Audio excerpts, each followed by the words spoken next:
MBBS in abroad. Apollo MedSkill 6 years of MBBS program will be completed in 35 lakhs only.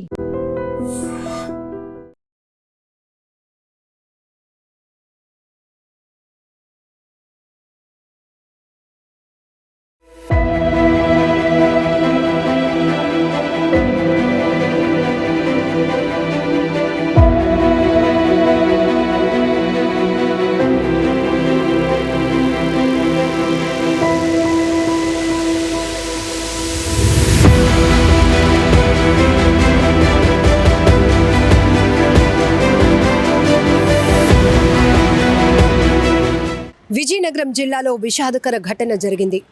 Road ప్రమాదంలో ముగ్గురు ప్రాణ స్నేహితులు ప్రాణాలు విడిచారు. బొండపల్లి మండలం చామల వలసకు వెళ్లే రహదారిలో ఈ రోడ్డు ప్రమాదం జరిగింది. బైక్ అదుపు తప్పి చెట్టును ఢీకొనటంతో అక్కడికక్కడే ఇద్దరు ప్రాణాలు కోల్పోగా మరొకరు హాస్పిటల్కు తరలిస్తూ ఉండగా చికిత్స పొందుతూ మృతి చెందారు. బొండపల్లి గ్రామానికి చెందిన సతీష్, నెల్లి రమణ ఇద్దరికీ కూడా 20 years, అలానే వంగర గ్రామానికి చెందిన దినేష్కి 23 years. ఈ ముగ్గురు కూడా ఫ్రెండ్స్. అయితే ఆ ఊరిలో, ఆ గ్రామంలో బొండపల్లిలో ఒక గ్రామ దేవత పండుగ జరుగుతోంది. సరదాగా ముగ్గురు కలిసి వెళ్ళారు. అక్కడి నుంచి ఒక అందమైన ప్రదేశానికి వెళ్ళాలి అనుకున్నారు. దానికి ముందు మీ ముగ్గురు కూడా ఒకే బైక్ పై ప్రయాణం చేస్తూ అక్కడ రోడ్డు ప్రమాదానికి గురై ప్రాణాలు పోగొట్టుకోవడంతో 3 కుటుంబాల్లో తీవ్ర విషాదం నెలకొంది. అప్పటి వరకు అమ్మవారి పండుగ సందర్భంగా సందడిగా ఉన్నటువంటి గ్రామం అంతా కన్నీరు పెట్టుకుంది వీరి కోసం. అసలు డీటెయిల్స్లోనికి వెళ్దాం రోడ్డు ప్రమాదంకు సంబంధించి.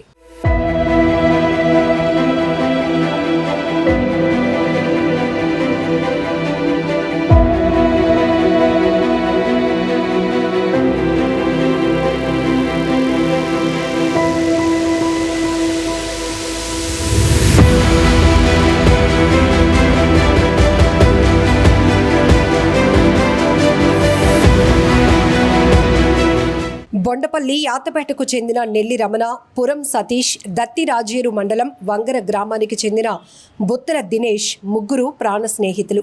బొండపల్లిలో వారాల పండుగ జరుగుతూ ఉండటంతో దినేష్ బంధువుల ఇంటికొచ్చాడు. బుధవారం ఉదయం ముగ్గురు కలుసుకొని కాసేపు మాట్లాడుకున్నారు. తర్వాత స్థానికంగా ఉన్న నేలబావిలో స్నానం చేద్దామనుకున్నారు. చామల వలస వెళ్లే మార్గంలో బావి ఉండటంతో ఒకే బైక్పై ముగ్గురు బయలుదేరారు. ఊరు పూర్తిగా దాటనే లేదు, కానీ రోడ్డు పక్కన ఉన్న చెట్టును బలంగా ఢీకొట్టడంతో ఈ ప్రమాదం జరిగింది. క్షణకాలంలోనే చెల్లా చెదురుగా ముగ్గురు పడిపోయారు. చుట్టుపక్కల వారు వచ్చి పరిశీలించేసరికి నెల్లి రమణ, బుత్తల దినేష్లు తీవ్ర గాయాలతో ప్రాణాలు కోల్పోయారు. కాస్త మెలకువతో ఉన్న సతీష్ను జిల్లా కేంద్ర ఆసుపత్రికి తరలించగా చికిత్స పొందుతూ కన్నుమూశాడు. ఈ ఘటనతో 3 కుటుంబాల్లో తీవ్ర విషాదం నెలకొంది. అప్పటి వరకు పండగ సందడిలో ఉన్న గ్రామస్తులు విచారంలో మునిగారు. ఎస్ఐ మహేష్ కేసు దర్యాప్తు చేస్తున్నారు. మృతదేహాలను పోస్టుమార్టం కోసం జిల్లా కేంద్ర ఆసుపత్రికి తరలించారు. ఏదేమైనా సరదాగా గడపాలి అనుకున్న వారి స్నేహితులు ముగ్గురు ఒకేసారి ఒక రోడ్డు ప్రమాదంలో కన్నుమూయటం తీవ్ర విషాదాన్ని నింపిందని చెప్పొచ్చు. ఆ కుటుంబాలు తమ బిడ్డల్ని కోల్పోయి తీవ్రంగా రోధిస్తున్న తీరు ప్రతి ఒక్కరికంట కన్నీరు పెట్టేస్తోంది. అప్పటి వరకు గ్రామ పండుగ జరగటంతో ఊరంతా ఆ సందడి వాతావరణంలో ఉంది. కానీ ఒక్కసారిగా ఈ ముగ్గురు చెట్టును ఢీకొని అక్కడికక్కడే విగత జీవులుగా పడి ఉండటం చూసినటువంటి స్థానికులు తీవ్ర విషాదంలో మునిగిపోయారు. ఈ మధ్య రోడ్డు ప్రమాదాల తీరు చూస్తుంటే భయమేస్తోంది. ఎప్పుడు ఎలాంటి ప్రమాదాలు జరుగుతాయో, ఎవరు ప్రాణాలు కోల్పోవాల్సి ఉంటుందో అని ఒక రకమైన ఆందోళన ప్రతి ఒక్కరిలో కనపడుతోంది. భారీ వాహనాల నుంచి బైకుల వరకు చిన్న చిన్న ప్రమాదాల్లో కూడా స్పాట్లోనే మృతి చెందుతున్నటువంటి ఘటనలు మనం ఈ మధ్య ఎక్కువగా చూస్తున్నాం. హెల్మెట్ పెట్టుకొని ఉండుంటే గనుక ఒకవేళ వీరు చెట్టును ఢీకొన్నా కూడా పక్కకి ఎక్కడో తుల్లి పడిపోయి ఉండేవారు, గాయాలతో బయటపడేవారేమో. కానీ ముగ్గురు ఒకే బైక్పై వెళ్తున్నారు. అక్కడ స్థానికంగా ఉన్న నేలబావిలో సరదాగా స్నానం చేద్దాం అనుకున్నారు. అప్పటి వరకు ఆ ఊరి పండుగ జరగటంతో సరదాగా గడిపినటువంటి ముగ్గురు స్నేహితులు ఇలా ఒకే ప్రమాదంలో కూడా ప్రాణాలు పోగొట్టుకొని స్నేహబంధం చావులోనూ కూడా వేడలేదు అని మాటలు అయితే మాత్రం గ్రామస్తులు జీర్ణించుకోలేకపోతున్నారు.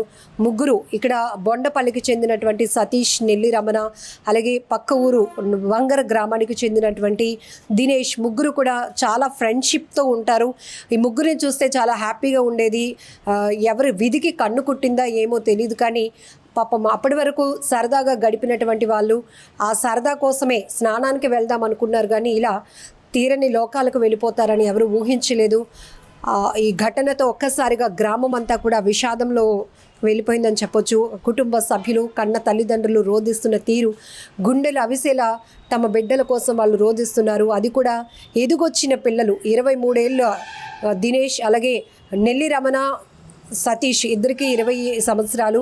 సో ఎదుగొచ్చినటువంటి కొడుకులు ఒక్కసారిగా ఇలా రోడ్డు ప్రమాదంలో దూరం అయిపోవడం మాత్రం మేము జీర్ణించుకోలేకపోతున్నాం. మాకు ఇంత అన్యాయం చేసావా దేవుడా అంటూ వాళ్ళు గుండెలు బాదుకుంటూ రోధిస్తున్నారు. ఈ ఘటన అయితే, ఈ విషాదకర ఘటన ప్రతి ఒక్కరికి కన్నీరు పెట్టేస్తోంది. నిజంగా ప్రస్తుతం ఉన్నటువంటి సమాజం దేనికి ప్రయారిటీ ఇస్తుంది? ఆర్థిక సంబంధాల చుట్టూ మాత్రమే తిరుగుతోంది. మళ్ళీ ఎన్నికలంగానే చాలా విరక్తి కలుగుతాం. మంచి అనిపిస్తుంది కదా, లేడీస్ కూడా ఛాలెంజింగ్ జాబ్స్ చేసినప్పుడు చాలా బాగుంటది. ట్రాఫిక్ అసిస్టెంట్స్ గా నియమించిన ట్రాన్స్జెండర్స్ అందరితో సాల్యూట్ చేయించుకుంటున్నారు. ఫుడ్ డెలివరీ ఇవ్వటానికి వెళ్ళినటువంటి డెలివరీ బాయ్ అనిల్ పై కళ్ళ ముందు పెళ్ళండి